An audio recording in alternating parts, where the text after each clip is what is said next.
ఏపీలో ప్రముఖ సంస్థల పెట్టుబడులు ఆయా సంస్థల ప్రతినిధులతో కీలక సమావేశాలకు సంబంధించిన వివరాలను మంత్రి నారా లోకేష్ ఎప్పటికప్పుడు సోషల్ మీడియా ఎక్స్లో పోస్ట్ చేస్తుంటారు. తాజాగా ఉబెర్ గ్లోబల్ లీడర్షిప్ టీంతో సీఎం చంద్రబాబు సమావేశం. చర్చించిన అంశాలను ఎక్స్ వేదికగా మంత్రి లోకేష్ వెల్లడించారు. ఉబెర్ సీఈఓ దారా కోస్ట్రో షాహీ నేతృత్వంలో ప్రత్యేక సమావేశం జరిగిందని లోకేష్ తన ఎక్స్ ఖాతాలో పోస్ట్ చేశారు. మరింత సమాచారం మా ప్రతినిధి కుమార్ అందిస్తారు. ఓకే పార్వతి, ఎప్పుడు సోషల్ మీడియాలో యాక్టివ్గా ఉండే లోకేష్ తాజా సమాచారాన్ని తన ఎక్స్ వేదికగా అందిస్తూ ఉంటారు.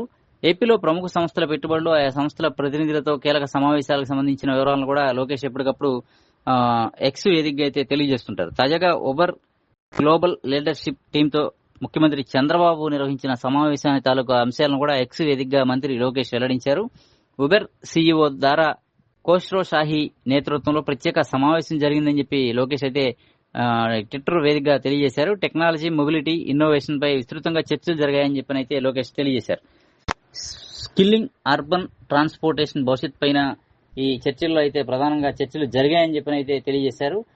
భవిష్యత్తు నగర రవాణా విధానాలు, గ్లోబల్ కంపెనీలతో భాగస్వామ్యాల బలోపేతంపై, ఆధునిక మొబిలిటీ సొల్యూషన్స్ పై ఉబర్ టీంతో సమీక్ష నిర్వహించినట్లు మంత్రి లోకేష్ వెల్లడించారు. మొత్తంగా అంటే రాష్ట్రంలో స్కిల్ డెవలప్మెంట్ అవకాశాలపై చర్చలు జరిగాయని మంత్రి లోకేష్ ఈ ఎక్స్ వేదికగా అయితే తెలియజేశారు. గ్లోబల్ లీడర్లతో చర్చలు ఎప్పుడు స్ఫూర్తిదాయకంగా ఉంటాయని ఈ సందర్భంగా లోకేష్ అయితే హర్షం వ్యక్తం చేశారు.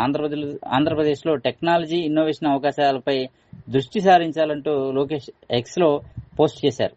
అంటే మొత్తంగా ఏదైతే ఉబర్ టీంతో జరిగినటువంటి ఈ చర్చలు ఉన్నాయో, ఉబర్ సీఈఓ దారా కోస్ట్రో షాహీతో జరిగిన ఈ చర్చలు అయితే ఉన్నాయి, ఇవన్నీ కూడా పెట్టుబడులకు సంబంధించిన చర్చలని, ఆయా సంస్థల ప్రతినిధులతో కీలక సమావేశాలు జరుగుతున్నాయని చెప్పని అయితే లోకేష్ తెలియజేశారు. ఈ టీంతో జరిగినటువంటి చర్చల ద్వారా టెక్నాలజీ, మొబిలిటీ, ఇన్నోవేషన్ తో పాటు స్కిల్ డెవలప్మెంట్స్, మొబిలిటీ సొల్యూషన్స్ పై ప్రధానంగా చర్చలు జరిగాయని చెప్పని అయితే చెప్పారు. గ్లోబల్ కంపెనీలతో తమ ఎప్పుడూ చర్చలు కొనసాగిస్తామని, ఆంధ్రప్రదేశ్ పెట్టుబడులకి ఎప్పుడు ప్రోత్సాహం అందిస్తుందని చెప్పని అయితే లోకేష్ తెలియజేశారు. తమ నేతృత్వంలో మరిన్ని పెట్టుబడులు సాధించి తీరుతామని, పారిశ్రామికరణ అభివృద్ధిగా రాష్ట్రాన్ని తీసుకెళ్తామని చెప్పని అయితే లోకేష్ ఈ సందర్భంగా ఎక్స్ వేదికగా అయితే తమ అభిప్రాయాన్ని అయితే పంచుకున్నారు.